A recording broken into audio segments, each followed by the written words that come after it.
सभी को नमस्कार। मैं राजकुमार विश्वकर्मा। लगातार आप देख रहे हैं कि कई दिनों से जो है तो एक ही सवाल लगातार चल रहा है, कभी कॉलोनी प्रबंधन के खिलाफ तो कभी ठेका मजदूरों के लिए, क्योंकि कहीं ना कहीं पता है कि इस लड़ाई को लेकर के कोई ना कोई आगे तो आएगा। तो उसी को लेकर के हमारे सामने आज प्रोफेसर भागवत दुबे जी हैं, और आइए इनसे सबसे पहले हम ये जानने का प्रयास करते हैं कि जिस राजपत्र की लड़ाई को ये लड़ रहे हैं, तो सबसे पहले तो उस राजपत्र के बारे में हमें जानना चाहिए कि राजपत्र आखिर है क्या। सर, मैं आपसे जानना चाहूँगा कि राजपत्र है क्या।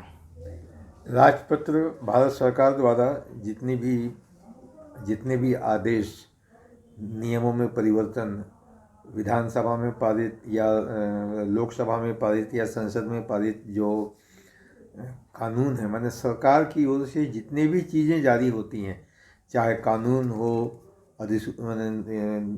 कोई नियम हो, या कोई काम का कोई चीज़ हो, जैसे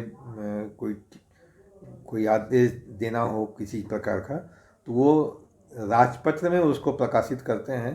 तो जब वो राजपत्र में प्रकाशित होता है तभी वो वैधानिक स्वरूप प्राप्त करता है। ये सरकार की ओर से जो भी चीज़ें जारी होती हैं वो तभी वैध मानी जाती हैं जब वो उसका प्रकाशन राजपत्र में हो। वो राजपत्र में प्रकाशन होने का मतलब होता है कि उसको राष्ट्रपति की स्वीकृति है, सरकार की स्वीकृति है, और वो बाध्यकारी होता है सरकारी संस्थाओं को मानने के लिए। तो ये अभी सर जैसे लेबर एक्ट को लेकर के कई सारी चीज़ें जो हैं राजपत्र में जारी की गई, मैं उनके बारे में भी थोड़ा सा विधिवत जानना चाहूँगा कि आखिर कौन कौन सी ऐसी चीज़ें जो राजपत्र में बाकायदा जारी की गई हैं। फिर से बोलिए क्या? राजपत्र में जो नियम और शर्तें उन ठेका मजदूरों के लिए जो लागू की गई हैं उनके बारे में थोड़ा सा जानकारी। हाँ, ठेका मजदूरों के विषय में भारत सरकार का बिल्कुल स्पष्ट मत है। भारत सरकार ने 1970 में contract labour regulation and abolition act बनाया 1970 में, और उसमें स्पष्ट कहा कि वो ठेका सिस्टम को गवर्नमेंट के जो प्रतिष्ठान है उसमें वो नहीं चाहते हैं। जहाँ कहीं आवश्यक हुआ किसी काम को करने के लिए, ऐसी स्थिति में कॉन्ट्रैक्ट एक्ट में जो प्रावधान है उन प्रावधानों के अंतर्गत वो ठेका श्रमिक नियमित होंगे, माने उनके द्वारा वो संचालित होंगे। उनका वो रेगुलेशन, माने उनका क्रियान्वयन, उनका संचालन जो होगा, रेगुलेशन मतलब उनका जो नियामन है, उनका जो नियामकता है, वो उस एक्ट के अंतर्गत होगी। तो जो भी ठेके मजदूर, अच्छा, वो भी कुछ समय के लिए होगी, वो हमेशा के लिए नहीं, केवल कुछ समय के लिए। तो यदि कहीं किसी जगह पे मजदूर रखना पड़े तो उन मजदूरों को उनकी जो नियामक जो नियम है कि उनके जो भी शर्तें वो तय करेंगे उन शर्तों के अधीन वो रहेंगे। ये उस एक्ट में प्रावधान है 1970 के एक्ट में। फिर 1970 के एक्ट को कैसे लागू किया जाए उसका नियम बनाया गया, कॉन्ट्रैक्ट लेबर सेंट्रल रूल 1971। उसमें प्रावधान दिए गए कि कौन कौन से रजिस्टर रखने पड़ेंगे, काम के घंटे कितने होंगे, उनकी तनख्वाह कितनी होगी, वो तनख्वाह का प्रकाशन कैसे होगा। ये सारी बातें दी गई ताकि ठेकेदार को भी पता हो, ठेका श्रमिक को भी पता हो, और प्रबंधन को भी पता हो कि क्या क्या करना है, आम आदमी को पता हो कि क्या क्या करना है, क्या क्या नहीं करना है। और एक बड़ी ज़रूरी बात जो उसमें लिखी गई कि यदि कोई सरकारी कंपनी ठेके में कुछ काम देना चाहती है तो उस सरकारी कंपनी को इस एक्ट के अंतर्गत पहले रजिस्ट्रेशन कराना पड़ेगा खुद को। जैसे मान लीजिए ACCL ये चाहती है कि उसके कुछ काम ठेके में दिए जाएं, तो वो अप्लाई करेगी, रजिस्ट्रेशन करेगी उस काम का, उसका लाइसेंस लेगी कि हाँ हम इन कामों को ठेके में देंगे, उसका वो उनको लाइसेंस देना है। तो गवर्नमेंट ने अलग से रजिस्टरिंग अथॉरिटी भी बनाया है। तो RLC, ALC ये रजिस्टरिंग अथॉरिटी हैं। तो अब ACCL ने RLC के यहाँ अपने आप को रजिस्टर कराया होगा इस एक्ट के अंतर्गत, धारा 31 के धारा 8 के 7 के अंतर्गत, कि हम कुछ कामों को ठेके में देना चाहते हैं। तो पहले तो कंपनी रजिस्ट्रेशन कराएगी अपना, उसके बाद में फिर ठेकेदारों का रजिस्ट्रेशन होता है। तो कंपनी को छूट नहीं है कि वो किसी भी काम को दे दें, पहले वो कंपनी को लेना पड़ेगा लाइसेंस। अब ACCL ने लाइसेंस लिया है कि नहीं लिया है पूछना पड़ेगा कि ऐसे ऐसी अपने मन से जिनको लेकर के आप लोगों ने बराबर लड़ाई लड़ी, और तो वो शर्तें क्या हैं, मैं चाहता हूँ कि सर सभी लोग जानें। जी, हमारी शर्त यह है कि कोल माइंस में काम करने वाले श्रमिकों के ऊपर जितने भी कानून लागू होते हैं उन कानूनों का पूरा क्रियान्वयन हो। पहली चीज़ कि माइंस एक्ट के अंतर्गत ये प्रावधान है कि 48 घंटे से अधिक कोई आदमी एक हफ्ते में काम नहीं करेगा। तो इसका अर्थ ये हुआ कि एक दिन में 8 घंटे, 8 संग 48 हो गए, काम नहीं करेंगे, उसको नियोजन में नहीं रख सकते 8 दिन से।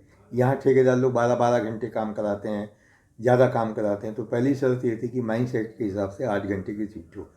दूसरी शर्त ये थी कि उनकी जो तनख्वाह है, ठेका श्रमिकों के लिए, संविदा कर्मियों के लिए हाई पावर कमेटी बनी हुई है, और हाई पावर कमेटी ने ठेका श्रमिकों को 4 भागों में विभक्त करके उनकी न्यूनतम मजदूरी तय की है, और उसके ऊपर VDA, वेरिएबल डियरनेस अलाउंस, ये तय किया हुआ है। तो 4 प्रकार के उन्होंने श्रमिक बनाए। एक है अकुशल, दूसरा है अर्धकुशल, तीसरा है कुशल, चौथा है उच्च कुशल। तो जो ठेके में काम करने वाले कर्मचारी हैं उनको उनके कुशलता अकुशलता के आधार पे, अब ये कौन तय करेगा कि कौन कुशल है कौन अकुशल है। तो ये हमारी समस्या थी कि पहले कहीं तो ऐसा होता है कि जो कुशल काम करने वाले हैं उनको भी अकुशल की श्रेणी में दे रहे हैं। तो पहले उनका वर्गीकरण ठीक हो, और वर्गीकरण के बाद में उनको यथोचित जगह पे रखा जाए, और हाई पावर कमेटी ने जो उनका वेतनमान तय किया है वो दिया जाए। ये हमारी दूसरी शर्त थी। तीसरी थी कि इन कर्मचारियों को प्रोविडेंट फंड कटना चाहिए। प्रोविडेंट फंड का जो अंशदान है, जितना मैनेजमेंट, जितना वो उनके वेतन से कटता है उतना मैनेजमेंट दे, और ये उनको जमा हो। ये एक बहुत बड़ी समस्या है कि जब कर्मचारी नियोजित होते हैं तो नियोजित होने के बाद में कर्मचारियों को, ठेकेदारों को सब रजिस्ट्रेशन कराना पड़ता है। इसका भी एक अलग नियम है। एक तो काम के लिए रजिस्ट्रेशन कराएंगे ठेकेदार लोग, वो एक है। दूसरा, काम करने के बाद, काम वर्क ऑर्डर मिल जाने के बाद CMPF ऑफिस में जाकर के इनको कराना पड़ता है सब रजिस्ट्रेशन। तो जब सब रजिस्ट्रेशन होगा तो उस सब रजिस्ट्रेशन में एक फॉर्म आता है, उस फॉर्म को भरना ज़रूरी होता है, तभी जाकर के उनका रजिस्ट्रेशन होगा। इस शर्त पे ये मैनेजमेंट को भी इंश्योर करना ज़रूरी होता है प्रोविडेंट फंड का, कि इतना ये इनका रजिस्ट्रेशन हो गया है, तभी जाके उनका बिल क्लियर होगा। तो ये कभी नहीं होता था। यहाँ पे गोलमाल होता था। यहाँ पे जो ये जिम्मेदारी मैनेजमेंट की थी वो भी नहीं निभाती थी, ठेकेदार की थी वो भी नहीं निभाती थी, और CMPF ऑफिस की भी थी वो भी नहीं निभाती थी। तो किसी न किसी बहाने से रोक देते थे। तो इस पे भी हमारी थी तीसरी शर्त। चौथी शर्त कि ये काजली में काम करते हैं ठेका मजदूर, बीमार पड़ जाते हैं तो इनको अस्पताल की सुविधा मिलनी चाहिए। अभी सुनने में आ रहा है कि केवल ठेका मजदूर को ही देते हैं ये, वो भी छोटी मोटी चीज़ें। हमारी मांग ये थी कि इनके परिवार को भी आप दीजिए, क्योंकि ये नियमित कर्मचारी हैं, इन्हें ज़बरदस्ती धक्का दे करके बना दिया गया ठेका श्रमिक। तो ये नियमित कर्मचारियों को जो लाभ प्राप्त होता है वही लाभ इनको भी प्राप्त हो, इनके बच्चों को प्राप्त हो, इनकी मैंने परिवार के अन्य सदस्य, पत्नी वगैरह, माँ, सबको प्राप्त हो अस्पताल की। ये हो गई हमारी चौथी समस्या। और पांचवी समस्या जो हमारी थी, जिसको लेकर के हम कर रहे थे, आवास। आज कालवे में कई रिक्त आवास है, उनको दिया जाए, उनको हमारे ठेकेदार को भी दिया जाए, इनको भी दिया जाए, और आवास माने समुचित आवास दिया जाए उनको, जिसको कहते हैं इंग्लिश में वेल इक्विप्ड क्वार्टर, वो उनको दिया जाए। सर्व सुविधा युक्त क्वार्टर ये दिया जाए। तो क्वार्टर, मेडिकल सुविधा, और उसके साथ सहायक बात ये भी जुड़ी हुई थी कि जिस प्रकार नियमित श्रमिकों को SCCL द्वारा संचालित central school of DAV public school में उनके बच्चों को वरीयता दी जाती है, प्राथमिकता दी जाती है, वही इनके बच्चों को भी दिया जाए ताकि ये भी उच्च स्तर का जीवन यापन कर सकें। तो यही बातें थी, और इन्हीं बातों को लेकर के हम लोग लड़ रहे हैं। ये सर जो हाई पावर कमेटी को भी लेकर के प्रश्न चिन्ह कहीं ना कहीं पर खड़ा होता है, क्योंकि जिन्होंने बनाया, और आज अगर इस राजपत्र को इंडियन गवर्नमेंट ने लागू किया, लेकिन आज यहाँ पर प्रबंधन मानने को तैयार नहीं, क्योंकि आज उसी की लड़ाई आप लोग भी लड़ रहे हैं। हाई पावर पहली बात तो ये है ना कि हमारी बुनियादी मांग ये है कि ये चूँकि कोयला उद्योग में नियमित प्रकृति का काम करते हैं तो इनको हाई पावर कमेटी के हिसाब से नहीं बल्कि NCWA के हिसाब से इनको वेतन मिलना चाहिए। जैसे संविधान में ऐसी व्यवस्था है समान कार्य के लिए समान वेतन, तो ये जो काम कर रहे हैं वो नियमित प्रकृति का काम कर रहे हैं, लिहाजा नियमित कर्मचारी जिस व्यवस्था के अंतर्गत तनख्वाह पाते हैं उसी व्यवस्था के अंतर्गत ये भी तनख्वाह पाएँ। हमारी बुनियादी लड़ाई हाई पावर नहीं है, हमारी बुनियादी लड़ाई है NCWA के हिसाब से काम तनख्वाह पाएंगे। आज कोयला कर्मचारी लोग NCWA के हिसाब से पा JBCCI एक कमेटी होती है जिसमें प्रबंधन और मैनेजमेंट के यूनियन के प्रतिनिधि समान संख्या में होते हैं और वो जो एग्रीमेंट करते हैं उसका नाम होता है NCWA। जैसे JBCCI 1 तो NCWA 1, JBCCI 2 तो NCWA 2, अभी JBCCI 10 11 होने जा रहा है तो NCWA 11 हो। तो हमारी मांग ये है कि ये ठेका श्रमिक है ही नहीं, ये नियमित प्रकृति का काम करते हैं, लिहाजा इनके लिए अलग वेतनमान क्यों होगा, इनको NCWA के हिसाब से मिलनी चाहिए। अब चूंकि NCWA से नहीं दे रहे हैं तो इन्होंने अपने मन से एक कमेटी बना दी और कमेटी बना दी तो कमेटी के नाम रख दिया हाई पावर कमेटी। तो हाई पावर कमेटी क्या होता है, कौन पावरफुल आदमी बैठा हुआ है उसमें, क्या राष्ट्रपति बैठे हुए हैं या प्रधानमंत्री बैठे हुए हैं। ये संतोष गंगवार जी जब श्रम मंत्री हुआ करते थे उन्होंने अधिकारियों को लेकर के एक कमेटी बना दी, तो कुछ नाम तो देना होगा, तो नाम दे दिया उच्च मैंने हाई पावर कमेटी, ताकि हाई पावर कमेटी बोलने से हमको लगे कि ये बहुत बड़ी कमेटी है, ये NCWA से भी बड़ी है, ये कुछ भी कर सकती, ये बहुत ही कम तनख्वाह दे रही है, हम तो अभी कुछ नहीं हो रहा है करके हम हाई पावर कर रहे हैं। हमारी मौलिक मांग तो ये है कि कोई डिपार्टमेंट, सारे के सारे मजदूर डिपार्टमेंटल हो और इनको तो NCWA के हिसाब से मिले। जब तक नहीं हो रहा है तब तक इनको हाई पावर कमेटी के हिसाब से मिले। और हाई पावर कमेटी इन्होंने बनाया है और ये हाई पावर कमेटी अपनी ही बनाई हुई कमेटी के नियम तनख्वाह को लागू नहीं करते हैं। हमारी मांग तो ये है कि जो अधिकारी लागू नहीं करता है उसके खिलाफ विभागीय कार्रवाई होनी चाहिए कि क्यों नहीं लागू किए वहाँ पर। उनका CR वगैरह इसी पे मेंटेन होना चाहिए कि जिस कॉलोनी में लोगों को मिलता नहीं है उस अधिकारी को उनका CR एडवांस किया जाए उनको, और जो ठेकेदार नहीं देता उसको ब्लैक लिस्टेड किया जाए। कानून का तो घोर उल्लंघन हो रहा है यहाँ पे। सर आप लोग एक लड़ाई लड़ रहे थे अभी चिरमिरी में, हड़ताल भी चल रही थी उसको लेकर के, तो इसमें आप लोग कहाँ तक पहुँचे? हाँ, ये आपने बहुत अच्छा सवाल पूछा। ये लड़ाई राजपत्र में प्रकाशित बिंदु क्रमांक 4 में ये प्रावधान है कि अगर ठेके में परिवर्तन होता है तो नया ठेकेदार पुराने ठेके में कार्यरत कर्मचारियों को नियोजन में प्राथमिकता देगा। तो राजपत्र के लागू होने की पहली दशा हमको चिरमिरी में दिख गई कि चिरमिरी में 2 जगह 3 जगह ठेके में परिवर्तन हो गया। तो हमको देखना ये था कि ठेके में परिवर्तन होने से जो पुराने ठेका कर्मी हैं वो उनको लिया जा रहा है कि नहीं, उसका इम्प्लीमेंटेशन देखने का मौका हमको यहाँ पे मिला। बहुत बातचीत किए, जब बातचीत का कोई नतीजा नहीं निकला तो हम लोगों ने 5 फरवरी से यहाँ पे धरना प्रदर्शन का कार्यक्रम किया। उसी दिन सब एरिया मैनेजर साहब के साथ में बैठक हुई। बैठक 4 घंटे चली लेकिन कोई परिणाम नहीं निकला नहीं। दूसरे दिन तहसीलदार साहब ने थाने में एक बैठक बुलाई, काफ़ी संख्या में लोग गए थे, वहाँ भी बैठक हुई, बैठक में कोई परिणाम नहीं निकला। उसके बाद 8 तारीख को सब एरिया मैनेजर साहब ने जो साइडिंग की ऑफिस है उस साइडिंग की ऑफिस में बैठक की, लोगों को बुलाया, बातचीत की, उसमें भी कोई निर्णय निकला नहीं।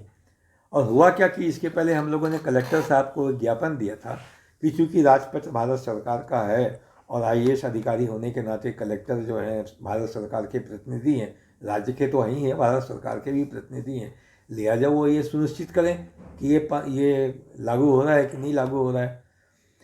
तो कलेक्टर साहब ने एक पत्र लिखा GM हसदेव को और GM चिरमिरी को, जिसमें उन्होंने इन लोगों को बार बार लिखा, स्पष्ट रूप से लिखा कि राजपत्र को आप लागू करें, नियमानुसार लागू करें और लागू करके उसका पालन प्रतिवेदन हमको दें।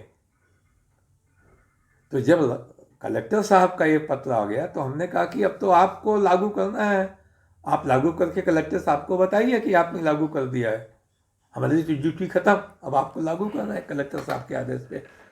तो उसी पत्र के परिप्रेक्ष्य में कल एसडीएम साहब के यहाँ एक बैठक हुई, जिसमें एसडीएम साहब स्वयं थे, तहसीलदार साहब थे, सीएसपी साहब थे, टीआई साहब थे, एसीसीएल की ओर से सब एरिया मैनेजर साहब थे, पर्सनल मैनेजर साहब थे बलतुंगा के, और हम लोग थे, यूनियन वाले लोग थे। वहाँ पे डिटेल में चर्चा हुई और चर्चा होने के बाद में ये तय हुआ कि भाई इन सब चीज़ों को लागू होना है। तो मैं बोला नहीं, ऐसा नहीं, आप हमको बताइए। बोले भाई देखिए, एसडीओ साहब के सामने, एसडीएम साहब के सामने बात हो रही है, तो ये तो सरकारी अधिकारी है। मैंने कहा ठीक है। मैं उनसे पूछता गया, वो हाँ हाँ कहते गए। मैंने कहा कि आप माइंस एक्ट लागू करेंगे 8 घंटे की शिफ्ट? सब एरिया मैनेजर ने कहा हाँ।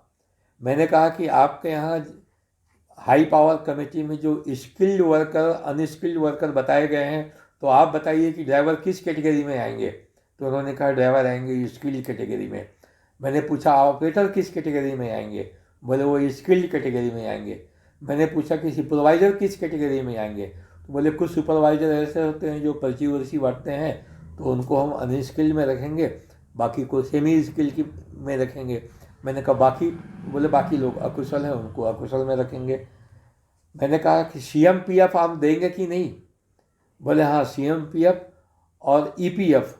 तो मैंने कहा ये तो कोल माइंस है, यहाँ तो सीएमपीएफ लागू होता है। बोले लेकिन कॉन्ट्रैक्ट में, निविदा में लिखा हुआ है सीएमपीएफ अथवा ईपीएफ। तो मैंने कहा ठीक है, तो आप सीएमपीएफ अथवा ईपीएफ जो भी हो वो देंगे? बोले हाँ देंगे। लिखा। मैंने कहा बोनस एक्ट का प्रावधान? मैंने कहा कि बोनस एक्ट में 2 बातें हैं, एक तो होता है अटेंडेंस बोनस और एक होता है प्रॉफिट शेयरिंग बोनस। तो उन्होंने कहा कि बोनस एक्ट में जो प्रावधान है वो हम लागू करेंगे। मैंने कहा कि हाजिरी इनकी टाइम ऑफिस में लगेगी, यही मुख्य चीज़ है। हाजिरी कहाँ लगेगी इनकी? ठेकेदार के यहाँ कि टाइम ऑफिस में? बोले टाइम ऑफिस में। तो हाजिरी टाइम ऑफिस में लगेगी। फिर मैंने बुनियादी सवाल पूछा कि कॉन्ट्रैक्ट लेबर एक्ट का पूरा पालन आप करेंगे? बोले हाँ हम पूरा पालन करेंगे। फिर मैंने कहा ग्रेच्युटी इनको प्राप्त होगी? बोला हाँ, ग्रेच्युटी की शर्तें अगर कर्मचारी पूरा करेंगे तो हम उनको ग्रेच्युटी भी देंगे। फिर ये हुआ कि पुराने ठेका श्रमिकों को आप अधिमान देंगे? बोले हाँ हाँ हम इनको अधिमान देंगे। तो इस प्रकार कल ये सारी बातें हुई। फिर मैंने कहा कि ये जो बातें अभी हुई हैं इसकी हम समीक्षा करेंगे कि हुआ कि नहीं हुआ। बोले हाँ करिए। तो वो जो समीक्षा बैठक है वो शिवरात्रि के बाद 20 फरवरी 2023 को एसडीएम साहब के यहाँ होगी, जिसमें ये सब लोग उपस्थित रहेंगे और ये देखेंगे कि जो चीज़ लागू की गई, जो चीज़ तय की गई वो लागू हुई कि नहीं हुई। फिर मैंने उनको ये भी कहा कि जो समस्या अभी आपने यहाँ कसर सेक्शन के लिए तय की, यहाँ पे 3 चीज़ें और भी हैं कि ओबी सेक्शन में भी हमको यही स्थिति का सामना करना पड़ेगा, रानी अटारी का करना पड़ेगा, माँ पार्वती का करना पड़ेगा। तो जो व्यवस्था आपने यहाँ लागू की है वो यहाँ भी करें, ऐसा हमने एसडीएम साहब से कहा। तो उन्होंने कहा इसको भी करेंगे उसको। तो ये हमने वहाँ पे कहा।